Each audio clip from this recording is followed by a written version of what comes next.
Bonjour, je m'appelle Fred et bienvenue en Aventurie. Aeda et Darémor ont réussi à fuir les géoles de Lady Isolda avec l'aide de son neveu Nisolos qui souhaite la renverser.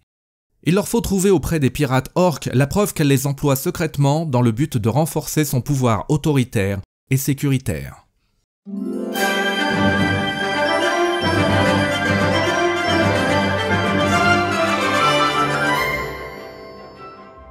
Aeda et Darémor retrouvent Nyx dans le petit entrepôt qui lui sert de planque. Il faut quitter au plus vite Talios avant que l'alarme ne soit donnée. Leur décision est vite prise, il faut retourner à Carypso. Là-bas, ils seront en relative sécurité. Darémor pourra enquêter plus facilement sur les pirates orques. Aeda, elle, a besoin de repos. Après toutes les épreuves récentes, elle a décidé de faire une retraite de quelques jours dans le grand temple de Tylos afin de se ressourcer à l'aide de méditation et de prière. Au port de Talios, les trois se rapprochent de Girna, la chef d'équipage du Corias, qui doit repartir bientôt pour Carypso. Cette dernière n'est guère enchantée de reprendre à bord ce trio qui lui a laissé un souvenir plus que mitigé. Elle leur demande s'ils ont assez de pièces d'or pour payer leur traversée.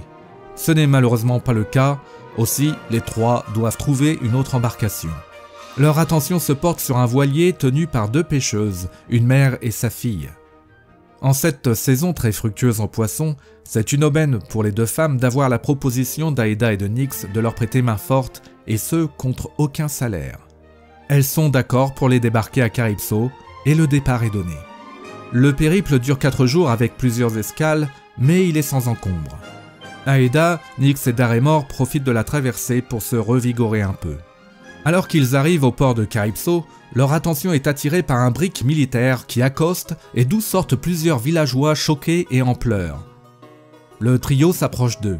Ils apprennent que leur village, plus au sud sur la côte, a été la victime des pirates orques. Ces derniers ont cependant été violemment repoussés par l'armée qui naviguait dans les parages. Ils ont subi de lourdes pertes, mais ont réussi à s'échapper quelque part plus loin au sud. Voyant que Nyx et Darémor se montrent très intéressés par ces orques, un jeune elfe encore adolescent s'approche. Il n'est pas habillé comme ses nobles congénères de la ville. Au contraire, il montre toutes les marques du jeune aventurier impétueux. « Vous semblez fort intéressé de retrouver ces bandits. Si vous vous en sentez l'audace, je peux vous amener vers eux. J'étais présent lors de l'assaut. Ils m'ont soutiré des biens auxquels je tenais beaucoup et je souhaite les récupérer. Je me nomme Sinat. » Les trois sont dubitatifs. « Tu es encore un gamin, » grommelle Nyx. « On a surtout besoin de gros bras, on ne fait pas garderie pour elfes. » Ça je l'ai bien senti. Tu as vu comment tu cocottes? Personne ne voudrait t'approcher. Alors que moi...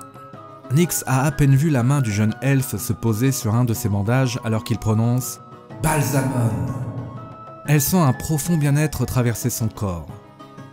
C'est un des nombreux talents qui pourra vous être utile, en plus de celui-ci. Sinat tapote fièrement son arc et son carquois. Darémor lance un petit sourire à Nyx qui soupire. Très bien, emmenons le gamin. Aeda s'approche de sa sœur. C'est l'heure des au revoir, peut-être des adieux, et l'apprentie sorcière sent son cœur se serrer douloureusement. Elle s'étreigne de longs instants, puis se regarde, les yeux embués. Aeda sourit, caresse la joue de sa sœur, puis se tourne et part vers le temple de Tylos. Sans attendre, Nyx, Darémor et Sinat rejoignent le petit voilier que les deux piratesses ont laissé à quai il y a quelques jours. « Tu connais un peu la navigation, gamin ?» demande Nyx. « Pas du tout, madame. » Nouveau soupir de la sorcière. « Faites que cette traversée soit rapide. » Alors qu'ils quittent Carypso, Darémor et Nyx sont surpris de ressentir une certaine allégresse. La chute des orques et la fin de Lady Isolda leur semblent soudain à leur portée, comme si Sinat irradiait d'une énergie nouvelle. C'est comme s'ils avaient retrouvé la bienveillance des étoiles. Quelle est la source d'un tel prodige? Et de fait, le voyage se déroule sans encombre sous un temps clément. Nyx réussit même à trouver un peu de repos. Alors que le soir tombe, le voilier s'approche en silence d'une masse imposante ancrée au loin. Il s'agit d'un navire en mauvais état, mouillé non loin d'une petite calanque. Tout autour se font entendre les cris gutturaux d'orques, mélopées cassantes où se mêlent la colère et l'ivresse. Nyx sans monter en elle la flamme sacrée de la vengeance et de la rage.